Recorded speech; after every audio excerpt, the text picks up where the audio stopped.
السلام علیکم ورحمۃ اللہ وبرکاتہ۔ الحمد للہ رب العالمین، والصلاة والسلام علی رسولہ الکریم وعلی آلہ واصحابہ اجمعین، اما بعد۔ اعوذ باللہ من الشیطان الرجیم، بسم اللہ الرحمن الرحیم۔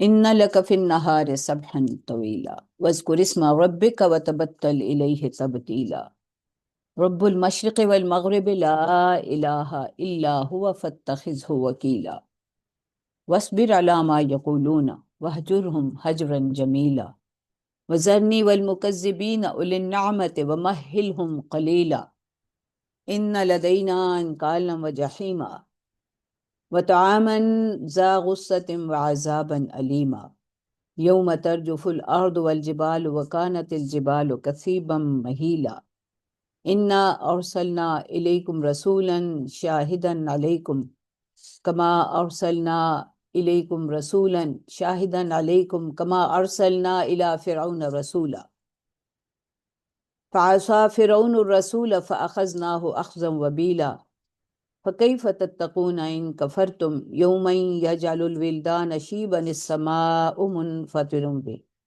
كان وعده مفعولا إن هذه تذكرة فمن شاء اتخذ إلى ربه سبيلا۔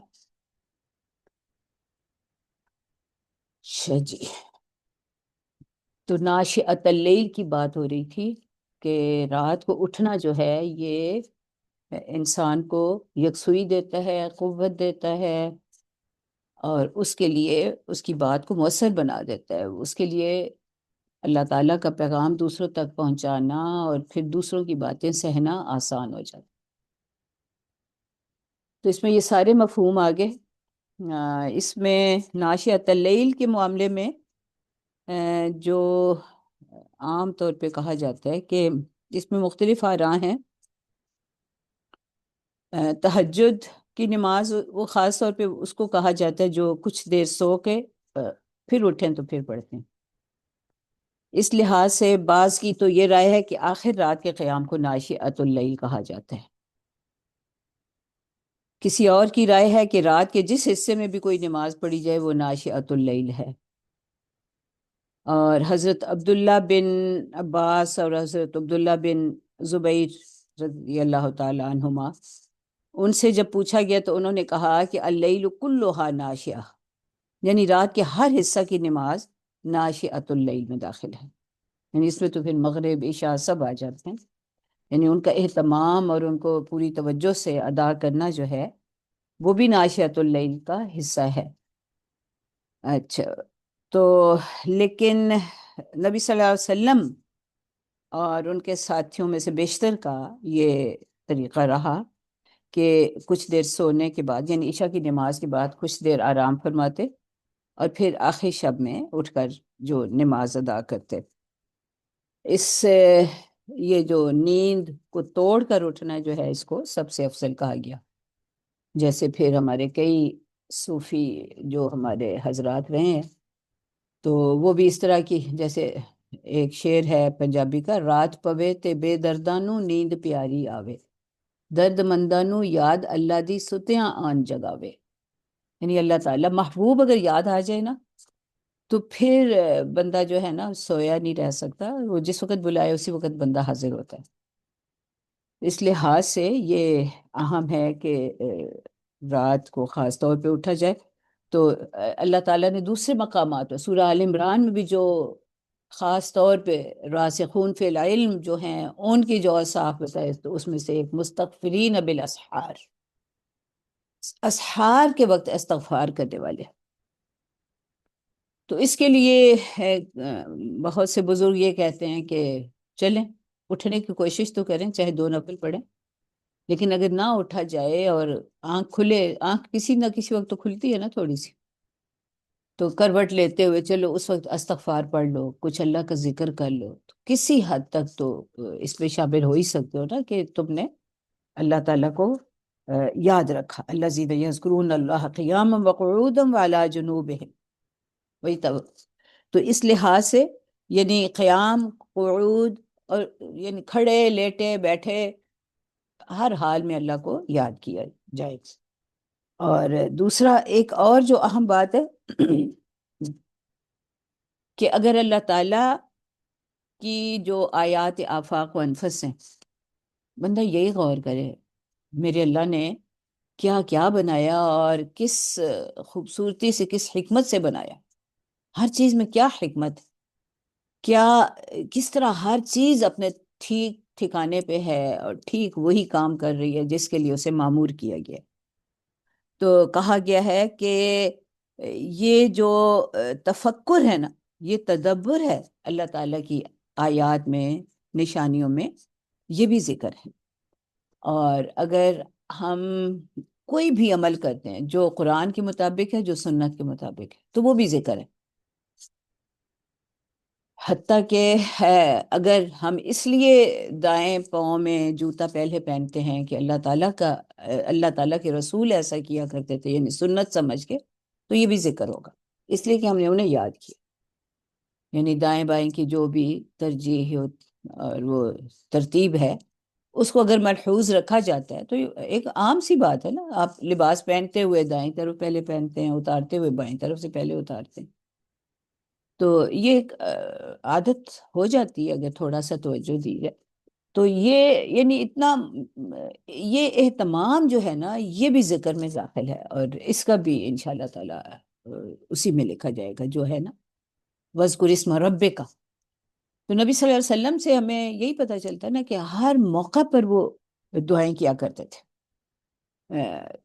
تب جیسے حضرت عائشہ کی روایت میں آئے، کان یذکر اللہ علی کل حین، ہر موقع پر، ہر حال میں وہ ذکر جو ہے وہ اس کو جاری رکھتے تھے۔ تو ہمیں بھی سکھایا، حتیٰ کہ اس وقت بھی تانا دیا گیا کہ تمہارے نبی، اچھا وہ تو وہ ہیں جو کہ تمہیں ٹوائلٹ میں جانے کی دعا بھی سکھاتے ہیں۔ بس یعنی ذکر قلبی جو ہے وہ تو ہر حال میں جاری رہتا ہے، ذکر لسانی کے لیے کچھ تھوڑی بہت ہے کہ کسی حال میں اس کی تھوڑی رعایت ہے، تو ورنہ ذکر قلبی جو ہے یعنی ہر حال میں اللہ تعالیٰ کو یاد رکھنا۔ وَاذْكُرِ اسْمَ رَبِّكَ، اس میں جو خاص طور پہ کہا گیا ہے وَاذْكُرِ اسْمَ، اللہ تعالیٰ کے نام کو یاد رکھو۔ اس کا مطلب نام لینا جو ہے، صرف اللہ کہہ دیا جائے نا تو یہ بس میں تو وہی کروں گی جو میرے اللہ نے کہا، اس میں کسی اور کی پرواہ نہیں کرنی۔ اس میں جو اگلی چیز ہے یعنی ذکر اس طرح کرو، یاد اس طرح رکھو کہ باقی کوئی اور تمہاری ترجیح نہ رہے۔ وَتَبَتَّلْ إِلَيْهِ تَبْتِيل، یہ بتل جو ہے نا لفظ، یہ وہی ہے جو بطول اور اس طرح کے ہمارے الفاظ میں آتا ہے۔ تو اس کا مطلب ہی یہ ہے کہ پورا اخلاص، نیت میں بھی، عمل میں بھی، کہ بس میں نے صرف اپنے رب کی بات مانی، مجھے کسی اور کی پرواہ نہیں۔ یعنی پوری طرح جو کہا گیا نا کہ قُلِ اللَّهُ ثُمَّ ذَرْهُمْ، اللہ کہہ دو کہ اللہ، اور پھر باقی سب کو چھوڑ دو۔ اب چھوڑنا جو ہے نا وہ کچھ اس طرح نہیں ہے، یہ تبتل کا یہ معنی نہیں ہے کہ ترک کر دو، ترک تعلقات کا مفہوم نہیں ہے اس میں، ربانیت نہیں ہے۔ یہ تبتل جو ہے یہ صرف یہ ہے کہ ہر معاملے میں، ہر کام میں ترجیح جو ہے نا وہ بس اللہ، اور کسی معاملے میں یہ نہ ہو کہ کسی دوسرے کو خوش کرنے کے لیے اللہ تعالیٰ کے کسی حکم کو نظر انداز کیا جائے یا کم اہم سمجھا جائے کہ چلو کوئی بات نہیں، اتنی سی بات دوسرے کی مان لیتے۔ ہر حال میں، ہر موقع پر۔ اچھا، یہاں یہ بات بھی ضرور ذہن میں رکھیں کہ جو کام انفرادی سطح پر حلال ہے وہ اجتماعی سطح پہ بھی حلال ہے، جو انفرادی سطح پہ حرام ہے وہ اجتماعی سطح پہ بھی حرام۔ تو اس لحاظ سے ان امور کو ذہن نشین کرنا، رکھنا، یہ بڑا اہم ہے۔ اس میں جہاں حرام اور حلال کی تخصیص ہے، وہاں یہ بھی دیکھیں کہ بعض اوقات نبی صلی اللہ علیہ وسلم نے کچھ رخصتیں بھی عطا فرمائی ہیں حالات کے مطابقت سے، ماحول کے لحاظ سے۔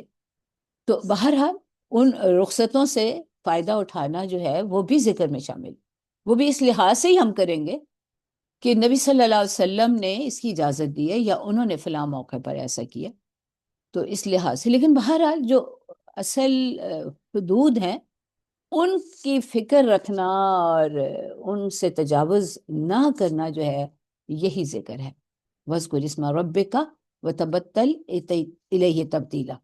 اب یہی یعنی یہ تو اسلام اور ایمان کی بنیاد ہے نا، کہ ہر حال میں اللہ تعالیٰ کی ذات اور اللہ تعالیٰ کی صفات اور اللہ تعالیٰ کے احکام جو ہے نا وہ ذہن نشین رہے، وہ سامنے رہے، لین دین کے وقت، رسوم و رواج کے وقت، انفرادی معاملات میں، اجتماعی معاملات میں، وَاذْكُرِ اسْمَ رَبِّكَ، بس نظر آئے کہ یہ اللہ والا بندہ ہے، یہ اپنے رب کو یاد کر رہا ہے، یہ اپنے رب کو ترجیح میں رکھ رہا ہے، تو اس لیے اس نے ایسا کیا۔ وَتَبَتَّلْ إِلَيْهِ تَبْتِيلًا،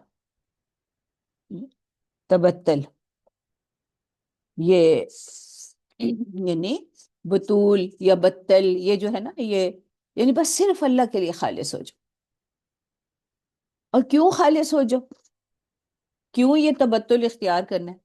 اس لیے کہ اس رب کا یہ حق ہے، وَاذْكُرِ اسْمَ رَبِّكَ، وہ تمہارا رب ہے نا، سب کچھ تو تمہیں اسی سے مل رہا ہے، جو کچھ تمہیں ملا ہے، یہ جو زندگی ملی ہے، یہ جو نعمتیں ملی ہیں، یہ جو قوتیں ملی ہیں، سب اس کی طرف سے۔ رب جو ہوا وہ مسلسل تمہارے اوپر نگران ہے، تمہارا مالک ہے، بس ذرا اس کا دھیان رکھنا، بس اس کو یاد رکھنا، اس کو بھولنا نہ ایک لمحے کے لیے بھی۔ یک لحظہ ازاں شاہ غافل نہ باشد، ایک لمحے کی بھی اجازت نہیں ہے کہ اس سے غفلت ہو جائے۔ اچھا ویسے نا میں کبھی کبھی سوچتی ہوں ڈرائیونگ کرتے ہوئے نا، ایسے ذرا سا جھونکا آ جائے نا کہ جو سیکنڈ کے بھی کسی حصے میں ہوتا ہے تو ٹکر ہو جاتی، گاڑیاں الٹ جاتی۔ بالکل ایسا ہی اس زندگی میں ہے، ایک لمحے کے لیے بھی اگر ذکر رب سے غفلت ہو جائے نا، کوئی نہ کوئی ٹکر ہو ہی جاتی، کوئی نہ کوئی غلطی ہو ہی جاتی۔ بس مطلب یہ میرا خیال ہے ہر ایک کو اس کا تجربہ ہوگا۔ اگر آپ نے ہاتھ میں کوئی چیز پکڑی ہوئی ہے نا اور آپ کچھ کام کر رہے ہیں اور ایک جھونکا ہے نیند کا، وہ ہاتھ سے گر جاتی ہے چیز، کتاب پڑھ رہے ہیں نا، بعض کا کتاب پڑھتے ہوئے جھونکا آ جاتا ہے تو کتاب ہاتھ سے گر جاتی، گاڑی کا اسٹیئرنگ ہاتھ سے نکل جاتا ہے، ٹکر ہو جاتی ہے۔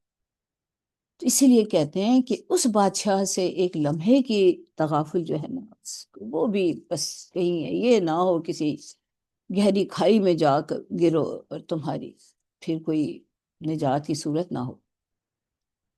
اس لیے خالص رکھنا اپنی نیتوں کو۔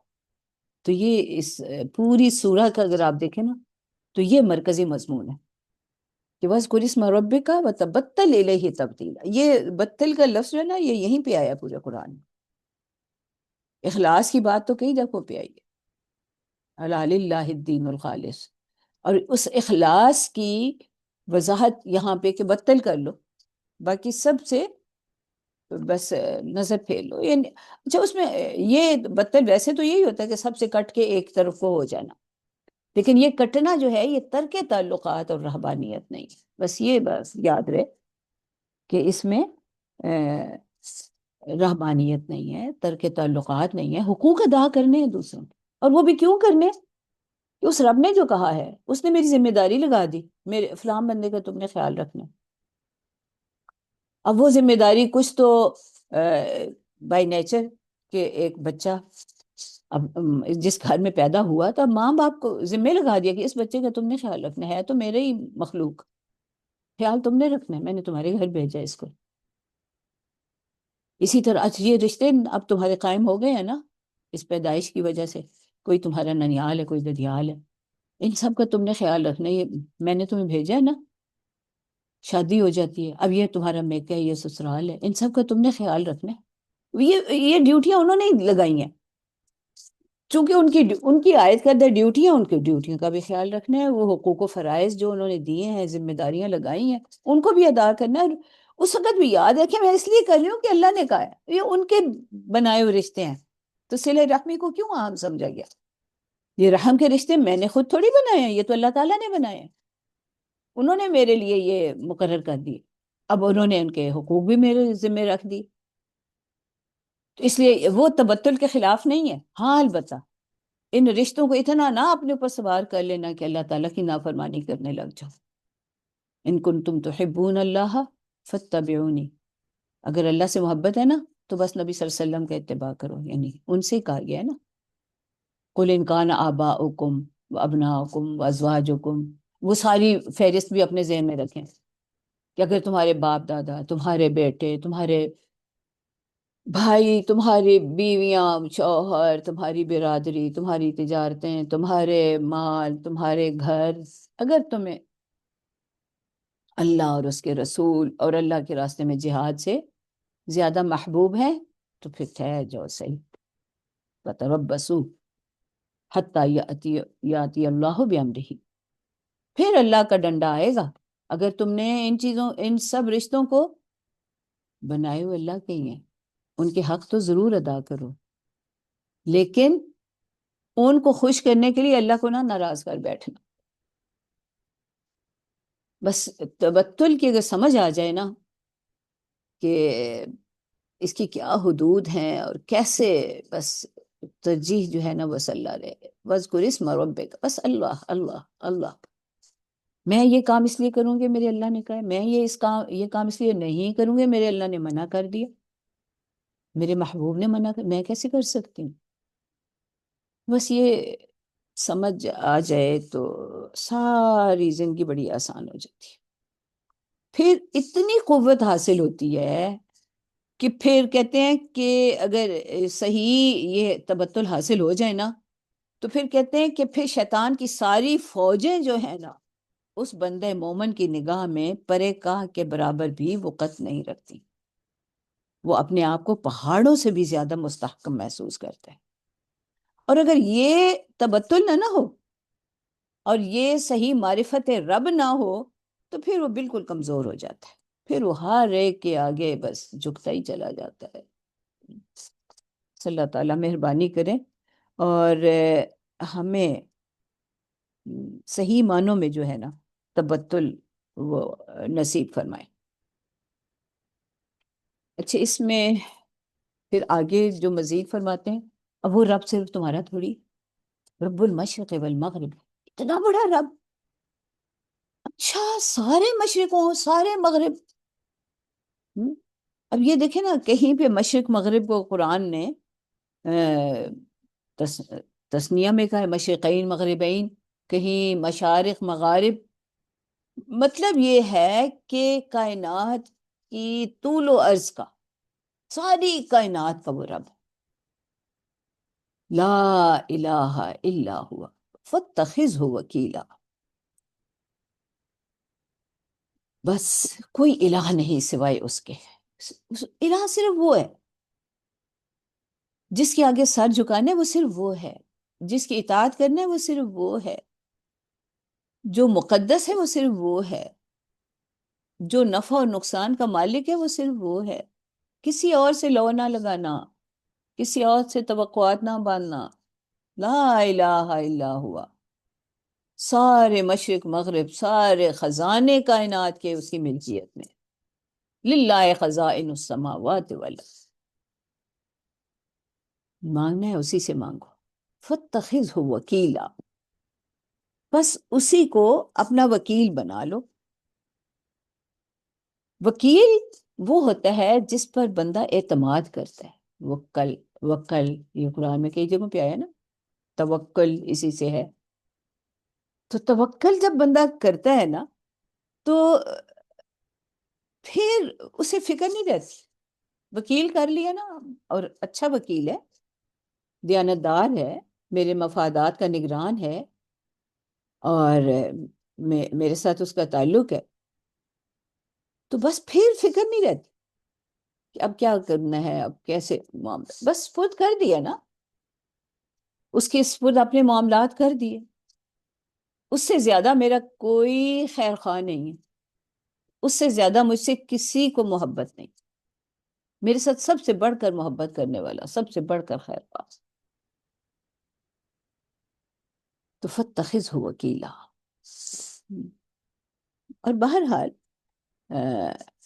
اللہ پر توکل کا یہ مطلب نہیں ہے کہ اب سرے سے ہاتھ پاؤں چھوڑ کے بیٹھ جاؤ، بس ٹھیک ہے جو ہوتا ہے ہو، پھر میں کیا کروں، نہیں، جو ہمت اس نے دی ہوئی ہے نا، ہاتھ پاؤں دی ہوئی ہیں، کیوں دی ہیں؟ تاکہ آپ ان کو ہلاتے رہیں، ان سے کام لیں، تو جو کام اس نے کہے وہ لیں، کریں۔ تدابیر اختیار کرنا کسی بھی کام کے لیے وہ بھی لازم ہے، وہ بھی فریضہ فرائض میں سے ہے، فرض ہے۔ اللہ تعالیٰ نے ہمت دی ہوئی ہو، قوت دی ہوئی ہو، ہاتھ منہ دیے ہوں اور پھر بندہ ہلے نہ اور کام نہ کرے، تو یہ تو اس پر بھی پکڑ ہو جائے گی۔ تم نے نعمتوں کا حق ادا نہ کیا، تم نے ناشکری کی، تم نے اپنے اس دماغ کو صحیح استعمال نہ کیا، تم نے اپنی قوتوں کا صحیح استعمال نہ کیا، تم نے اپنے اوقات کا صحیح استعمال نہ کیا، تم نے اپنے مال کو صحیح جگہ پہ نہ لگایا، تو وہ بھی پکڑ ہو جائے گی۔ اس لیے نا جو بھی معاملہ ہو، جیسے بھی حالات ہو، جو سمجھ آئے وہ تدبیر تو کرنا ہے اختیار، باقی پھر نتائج اس پر چھوڑ دیں۔ ہماری ایفرٹس کو، ہماری تدابیر کو نتیجہ خیز بنانا اس کا کام ہے، وکیل ہے نا وہ آگے کا وہ مالک ہے۔ میرا اس کے ساتھ بس رابطہ رہے، میں اسے بتاتی رہوں کہ میرے کیا حالات ہیں، میں کیا کر رہی ہوں۔ ویسے وہ خود بھی نگران ہے، اسے خود پتہ ہے میرے حالات کا، تو بس اس پر بھروسہ کریں اور اس کو چھوڑ کر کسی اور در پہ نہ جائیں۔ لا الہ الا ہوا فاتخذہ وکیلا واصبر علی ما یقولون۔ اچھا، اب جب اس کو وکیل بنا لیا، اب دیکھیں نا، باقیوں کو تو ہم نے ترجیح میں رکھا نہیں نا، ان کی تو ترجیح ثانوی حیثیت اختیار کر گئی، ترجیح اول تو اللہ، وہ رب بن گیا۔ اس پر دوسرے لوگ جن کی ترجیح وہ رب نہیں ہے، وہ ناراض ہوتے ہیں۔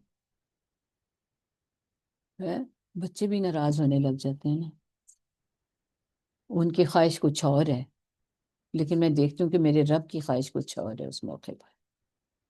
میں کہتی ہوں نہیں بیٹے، آپ مجھے بہت پیارے ہو، لیکن میں آپ کی یہ بات نہیں مان سکتی، کیونکہ یہ اللہ تعالیٰ کے حکم کے خلاف ورزی، میں اس معاملے میں آپ سے تعاون نہیں کر سکتی۔ اب بچہ تو ناراض ہو جائے گا نا۔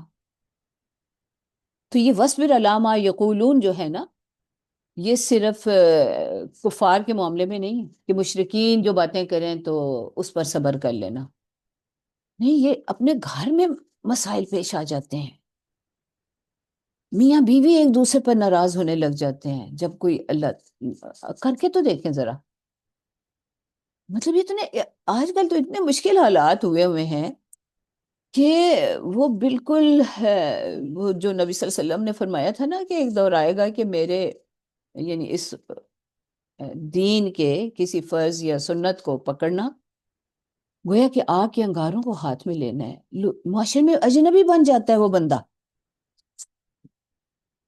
جو اس دین پر چلنا چاہتا ہے، دنیا اس کے مخالف ہو جاتی ہے، اس کے گھر والے اس کے خلاف ہو جاتے ہیں، اس کے دوست احباب کہتے ہیں لو اسے تو پتہ نہیں، یہ تو پاگل ہو گیا، یہ تو مجنون ہو گیا، پتہ نہیں اسے کیا ہے،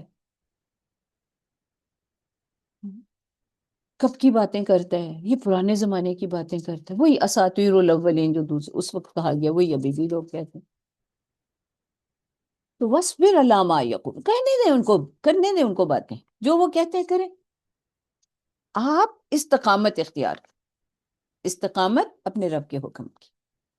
تو وَاصْبِرْ یہاں پہ استقامت کے معنوں میں ہے، ان کی باتیں جو وہ باتیں حوصلے پست کرتی ہیں نا، بندہ مایوس ہونے لگتا ہے، ڈپریشن میں چلا جاتا ہے، گھبرا جاتا ہے، میں کیا کروں، لوگ پھر ایسے اور ایسے کہیں گے، پھر ساری دنیا ناراض ہو جائے گی، ہم انفرادی سطح پہ بھی متاثر ہوتے ہیں اور اجتماعی سطح پہ بھی۔ اب ہماری پارلیمنٹس کیوں مجبور ہیں دوسروں کے حکم ماننے پر؟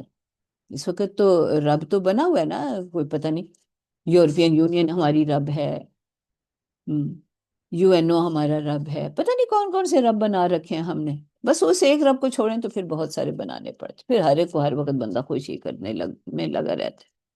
وہ کہتے ہیں نہیں، کرنے دو ان کو جو باتیں کرتے ہیں، وَاصْبِرْ عَلَىٰ مَا یقولون، آپ استقامت اختیار کریں، ان کی باتوں پر گھبرائیں نہیں، پریشان نہ ہو، وَاهْجُرْهُمْ هَجْرًا جَمِيلًا، یہ بڑا اہم حکم ہے۔ اچھا، یہاں پر جو یہ کہا گیا ہے کہ جو آپ پر باتیں بنا رہے ہیں آپ اس پر صبر کریں، اپنے موقف پر قائم رہیں، ان کی باتوں کو دل پہ نہ لیں اور بس نظر انداز کریں، آپ اپنا کام کیے چلے جائیں۔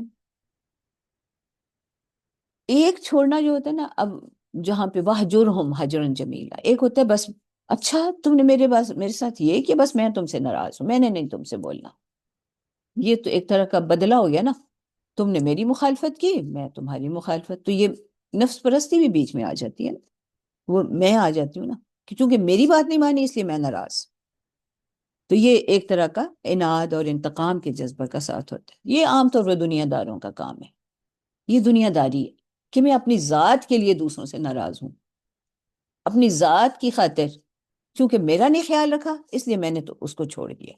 وَہْجُرْهُمْ، چھوڑ دو انہیں، حجرن جمیلا، حجرن جمیلا جو ہے نا یہ بڑا مشکل کام ہے۔ حجرن جمیلا جو ہے یہی اس کا حکم ہے، اور یہی جتنے اخیار ہیں یعنی خیر پر چلنے والے ہیں اور صالحین ہیں ان کا طریقہ ہے کہ وہ پھر بھی ان لوگوں کے ساتھ قطع تعلق ہی نہیں کرتے، ملتے جلتے بھی رہتے ہیں، ان کے حقوق بھی ادا کرتے ہیں، ان کی اصلاح کی کوشش میں بھی لگے رہتے ہیں۔ تھوڑا سا ذہن میں رکھیں نا کہ حضرت نوح علیہ السلام کے بیٹے کو انہوں نے زندگی بھر کتنی دفعہ سمجھایا ہوگا اور کتنی دفعہ اس نے ویسے ہی جواب دیے ہوں گے جیسے وہ آخری لمحوں میں دے رہا، کتنی باتیں انہوں نے برداشت کی ہوں۔ ابھی حضرت سورہ نوح میں حضرت نوح علیہ السلام کے اقوال ہم پڑھ چکے ہیں، کیا کیا طرز عمل تھا ان کا۔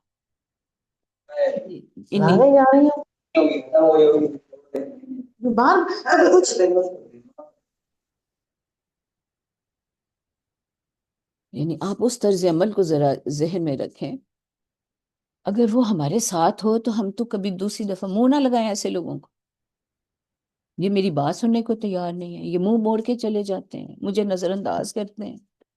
میں تو اس پر ناراض ہو جاتی ہوں کہ میں کسی کے گھر گئی اور وہ مجھے ٹھیک سے ملی ہی نہیں، وہ حالانکہ میرا اپنا ہو سکتا ہے پرسیپشن، میں نے محسوس کیا کہ وہ مجھے ٹھیک سے نہیں ملی، حالانکہ وہ اپنی طرف سے ٹھیک سے ہی ملی ہو،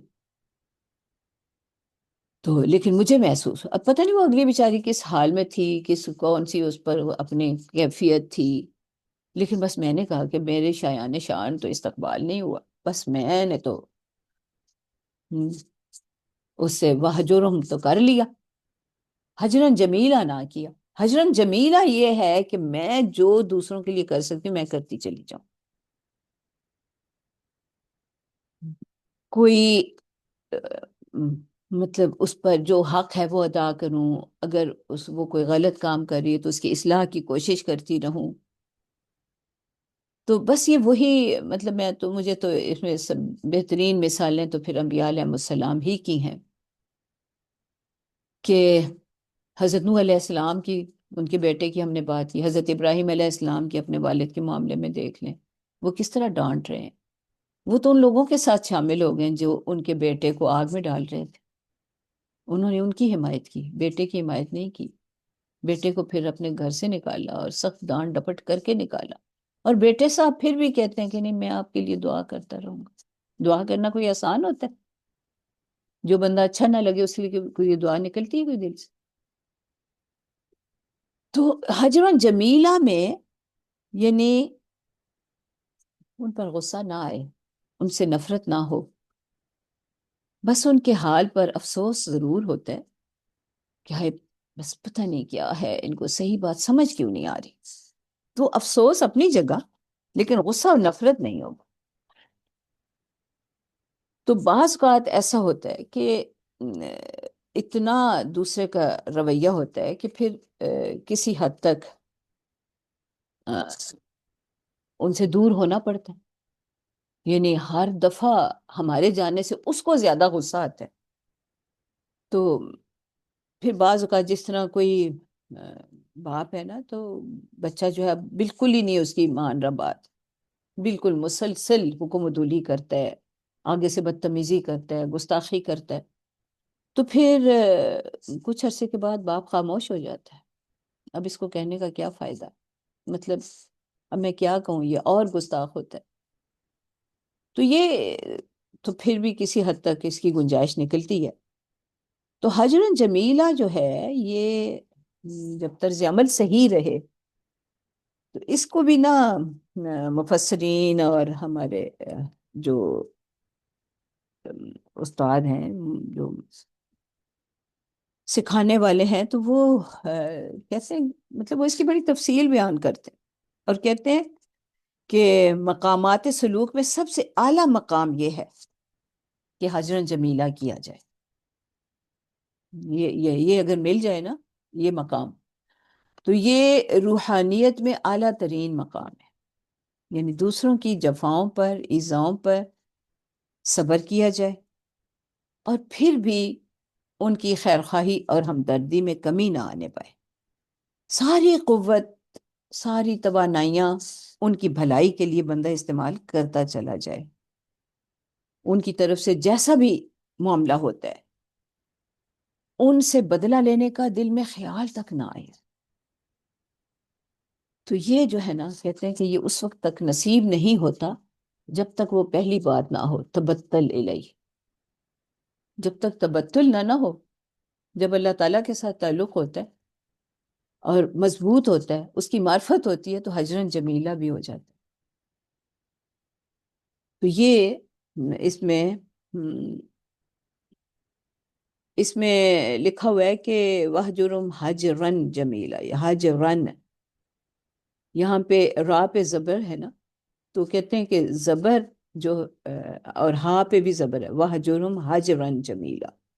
تو یہ جو ہا پہ حجر، اس کے لفظی معنی کسی چیز کو رنج اور ملال اور بیزاری کے ساتھ چھوڑنے کے آتے ہیں، کہ افسوس بھی ہو رہا ہے، دکھ بھی ہو رہا ہے، اور ان کے اس طرز عمل سے بیزاری بھی ہے کہ وہ کتنا غلط ہے. تو اس کے معنی یہ ہوئے کہ تکذیب کرنے والے لوگ، آپ کا حکم نہ ماننے والے لوگ، جو کچھ آپ کو ایذا کے کلمات کہتے ہیں، آپ اس کا انتقام تو ان سے نہ لیں، مگر ان سے پھر ذرا تھوڑی سی علیحدگی اختیار کر لیں. اگر وہ ترک تعلق کے وقت عام طور پہ انسان کی عادت یہ ہوتی ہے کہ جس سے تعلق چھوڑا جائے اس کا شکوہ شکایت اور اس کو برا بھلا بھی کہتے رہتے ہیں. تو یہاں پہ جو حجر کا حکم دیا گیا ہے، اس میں جو ہجرن جمیلہ کی قید لگائی گئی، تو اس کا تقاضا یہ ہے کہ جن سے ترک تعلق کریں، زبان سے ان کو برا نہ کہیں، زبان سے ان کا گلہ نہ کریں. اس کے غلط کام کو پوائنٹ آؤٹ کرنا جو ہے وہ تو کیا جا سکتا ہے کہ فلاں کا یہ کام جو ہے وہ ٹھیک نہیں ہے، تاکہ اس سے برات کا اظہار ہو. بعض اوقات ایسے ہوتا ہے نا، تعلق کی وجہ سے لوگ سمجھتے ہیں کہ فلاں کا جو کام ہے وہ شاید ان کی بھی حمایت تھی اس میں، یہ تو اس کے ساتھ ملتے جلتے رہتے ہیں. تو یہ ہے کہ زبان جو ہے نا اس کی بھی حفاظت جو ہے نا وہ کی جائے. تو اس میں ہے اچھا، اس میں بہرحال اس کو جو آگے اور ہے اس کو کنیکٹ کیا گیا ہے اس حکم کو، وہ جہاد اور قتال کے ساتھ بھی ہے.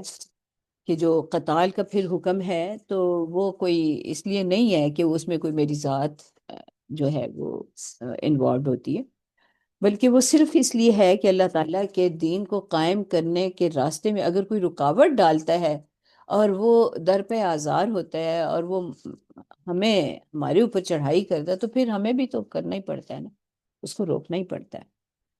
تو وہاں پر جو قتال اور جہاد جو ہے وہ بھی دراصل اپنی ذات کے لیے کوئی انتقامی کاروائی نہیں ہے، نہ کوئی غصے کا اظہار ہے، بلکہ یہ اللہ کا حکم ہے. اللہ کے حکم کی تعمیل میں ہی اللہ کے دشمنوں سے بندہ قتال بھی کرتا ہے.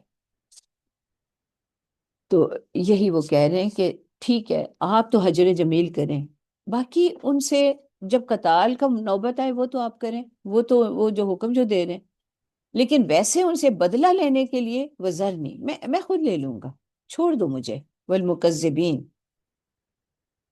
چھوڑ دو مجھے اور ان مکذبین کو جو آپ کو جھٹلا رہے ہیں. جو یہ نبی صلی اللہ علیہ وسلم کے بارے میں تو تھا نا کہ وہ ان کو تو نہیں جھٹلاتے تھے، اس پیغام کو جھٹلاتے تھے جو وہ لائے. تو کہتے ہیں وزرنی والمکذبین، چھوڑو مجھے اور ان لوگوں کو جنہوں نے جھٹلایا، اولِ النعمت، جن کو نعمتیں دی گئی ہیں، جو خوشحال لوگ ہیں. اچھا یہ بھی بڑی ہمیشہ ہر دور میں نا اللہ کے دین کی مخالفت وہی لوگ کرتے ہیں جو دنیا میں بڑے خوشحال ہوتے ہیں. تنگ دست لوگ جو ہیں نا وہ نہیں آتے، وہ تو بیچارے ان کے تابع ہوتے ہیں جو معاشرے کے بڑے ہوتے ہیں. تو اولی النعمہ، جو جن کو نعمتیں ملی ہوئی ہیں، جن کو اقتدار ملا ہوا ہے، جن کو مال ملا ہوا ہے، جن کے ساتھ لوگوں کی اکثریت ہے بظاہر. تو اولی النعمہ، نعمت میں یہ تینوں چیزیں آ جاتی ہیں. تو اللہ تعالیٰ کہتے ہیں خیر، یعنی اس کا انداز کچھ اس طرح ہے، یہ ایک طرح کی نبی صلی اللہ علیہ وسلم کو بظاہر تو خطاب ہے، لیکن اللہ تعالیٰ جھٹلانے والوں کو دھمکی دے رہے ہیں اور کہتے ہیں کہ تم ان کا معاملہ مجھ پر چھوڑو، پھر دیکھنا ان کا کیا حشر ہوتا ہے. آپ آرام سے بیٹھیں، میں خود ان سے نمٹ لوں گا، آپ کو پریشان ہونے کی ضرورت نہیں ہے. اور اب اگر وَمَهِّلْهُمْ قَلِيلًا، اور انہیں مہلت دے دیں تھوڑی سی، مہلت تھوڑا. اب یہ مہلت یعنی آپ یہ جو مہلت ملی ہوئی ہے، بندہ بعض کا پریشان ہوتا ہے نا کہ اللہ اتنا وہ ظلم کر رہے ہیں، اتنی وہ سنگ دلی پہ اترے ہوئے ہیں اور ان کی پکڑ ہی نہیں ہو رہی.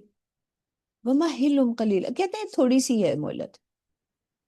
اور اگر اللہ تعالیٰ کے ناہی ادوار کے معاملے میں دیکھا جائے اور آخرت کا جو لامت ناہی دور ہے اس کو دیکھا جائے تو واقعی دنیا میں تو اگر کسی کو 10 20 50 60 سال یا 100 200 سال کی مہلت مل گئی تو تھوڑی سی ہے نا، وہ قلیل ہی ہے یہ، کیونکہ یہ تو ختم ہو جانی ہے یہ مہلت.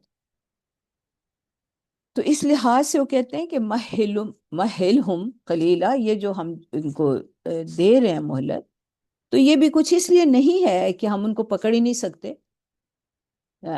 ہم صرف اس کی وجوہات بتائیں کہ کیوں مہلت دی جاتی ہے. ایک تو ان کے لیے تاکہ ان پر اتمام حجت ہو جائے، یہ نہ کہ ہمیں تو موقع ہی نہیں ملا تھا سوچنے کا، اب ہمیں موقع دیتے تو ہم کر ہی لیتے یہ کام، ہمیں ابھی سمجھ ہی نہیں آئی تھی تو ہمیں سمجھنے تو دیتے. یعنی ایک تو اتمام حجت کے لیے، یہ اس لحاظ سے ان مکذبین پر ایک احسان ہے. اور دوسرا اللہ تعالیٰ کا جس طرح پہلے بھی آئی بات کہ 2 معاملات ہیں کہ قوموں پر یا افراد پر گرفت نہیں آتی. ایک یہ کہ جب تک ان کے درمیان اللہ کا ذکر کرنے والے موجود ہوتے ہیں. اب نبی صلی اللہ علیہ وسلم کو تو خاص طور پہ کہا گیا نا کہ آپ کی قوم پر ہم کیسے عذاب بھیج سکتے تھے جبکہ آپ ان کے درمیان موجود تھے. اس کا مطلب اللہ والے جب تک موجود ہیں عذاب نہیں آتا. پھر دوسری بات یہ ہے کہ جب تک لوگ استغفار کرنے والے ہیں، استغفار جو ہے وہ بھی بچا دیتا ہے نا عذاب سے. تو یہ بہرحال جو بھی اللہ تعالیٰ کی اپنی مصلحتیں اور مشیتیں ہیں جن کی وجہ سے وہ جتنی چاہتے ہیں کسی کو ڈھیل دیتے ہیں، لیکن وہ کہتے ہیں کہ کوئی میری گرفت سے باہر نہیں نکل سکتا. جلدی تو اسے ہونا جس کو یہ ڈر ہو کہ مجھے بھاگ نہ جائے، وہ جب چاہیں اس کو پکڑ لیں.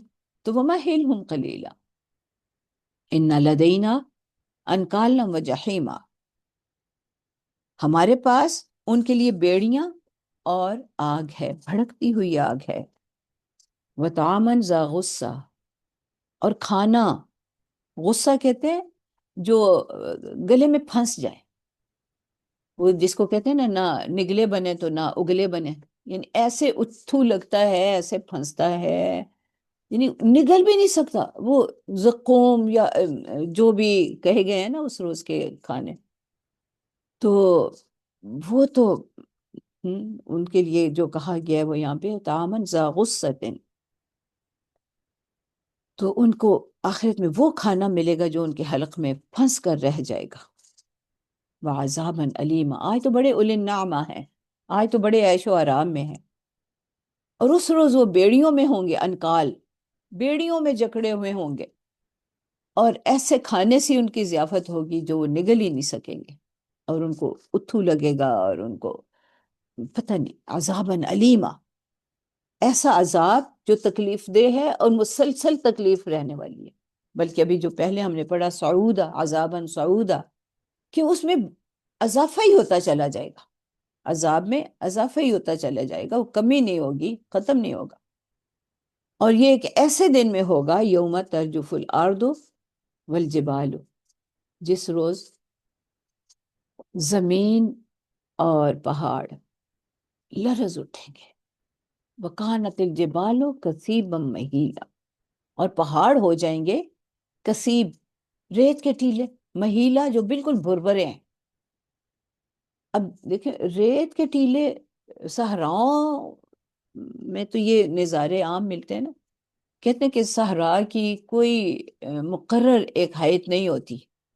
صبح اس کا اور نظارہ ہوگا، دوپہر کو اور ہوگا، شام کو اور ہو جائے گا. ہوائیں چلتی ہیں، ریت کو اٹھا کے ادھر سے ادھر اڑا کے لے جاتی ہیں. ایک جگہ ٹیلا بنتا ہے، تھوڑی دیر بعد وہ غائب ہو جاتا ہے، کہیں کسی اور جگہ پہ بنا ہوتا ہے. تو اس لحاظ سے یعنی جغرافیائی طور پر اس کی حیث جو ہے، اس کی شکل ہے، وہ مستقل نہیں رہتی. جیسے ہم دیکھتے ہیں نا کہ یہ پہاڑ ہے، بس یہ اتنے ادھر ہی رہنا ہے، یا یہاں پہ بس کھیت ہیں اور یہاں پہ میدان ہے.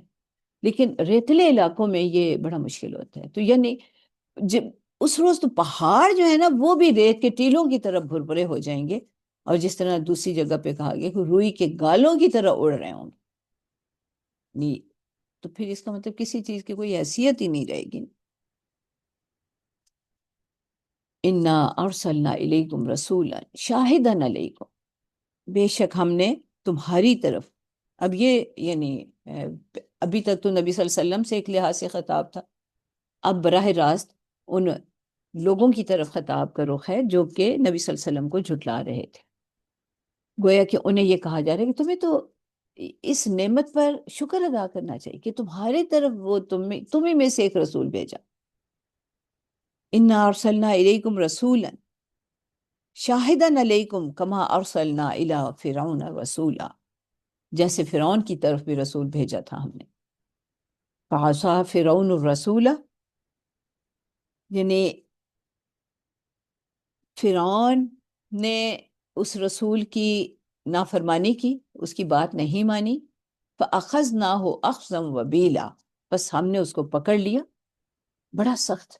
وبیل یہ وہی ہے جو اردو میں وبال، یعنی ایسا اس کو سختی سے پکڑا.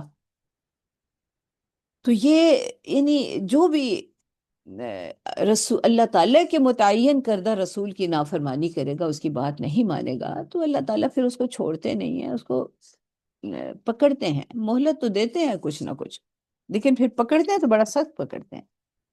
اس لیے کہ پھر ایک فیصلہ ہو جاتا ہے جب کسی قوم تک تنبیہات پہنچ جاتی ہیں، اور تو پھر بھی اگر کوئی شخص جو ہے وہ اس کو نہیں قبول کرتا، تو پھر بس ایسا ہوتا ہے کہ پھر ایسی پکڑ ہوتی ہے کہ اس کو کوئی روک نہیں سکتا.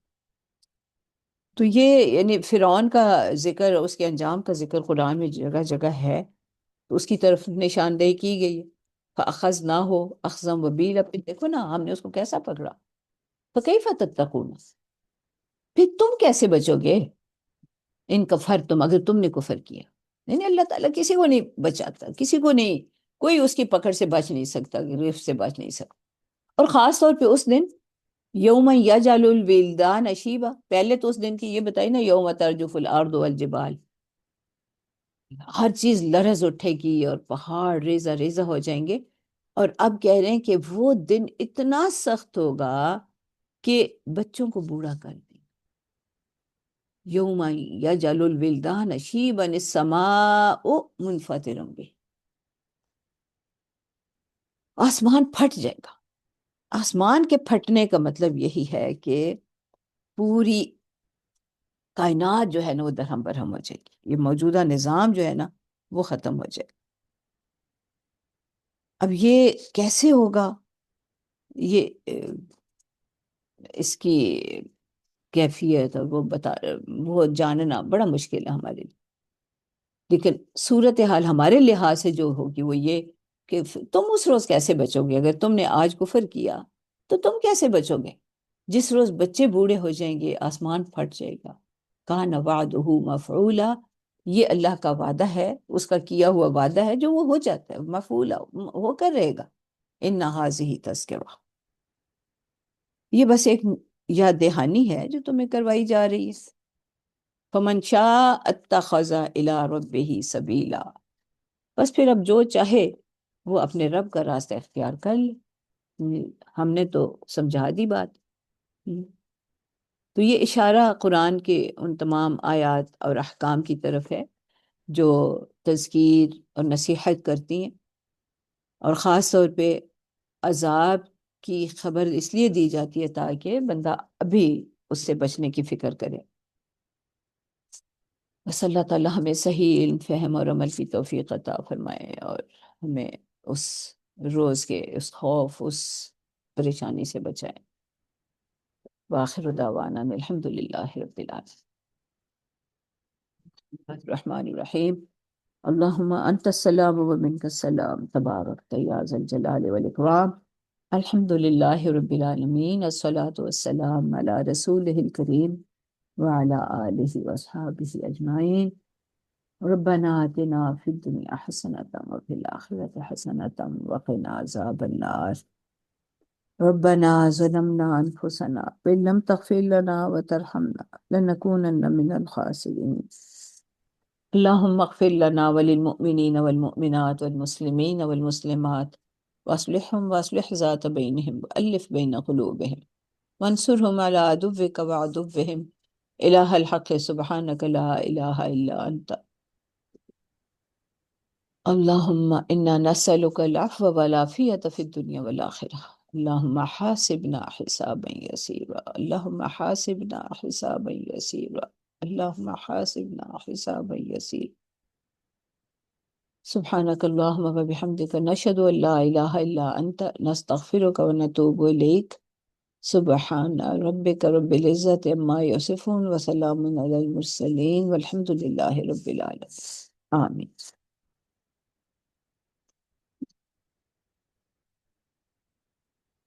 کسی کو کچھ کہنا؟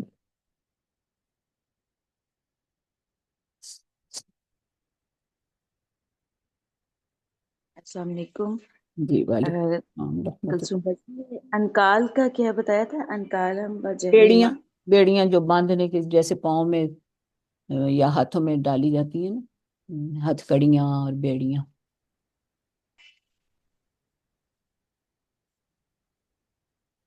پوری آیت کا بتائیے گا۔ انا لدینا۔ ہمارے پاس ہیں، اوکے۔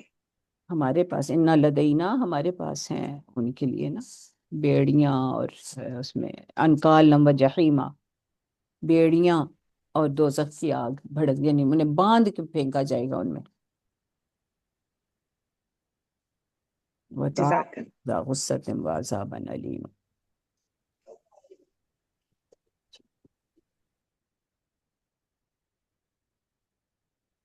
اچھا جی، السلام علیکم ورحمۃ اللہ وبرکاتہ۔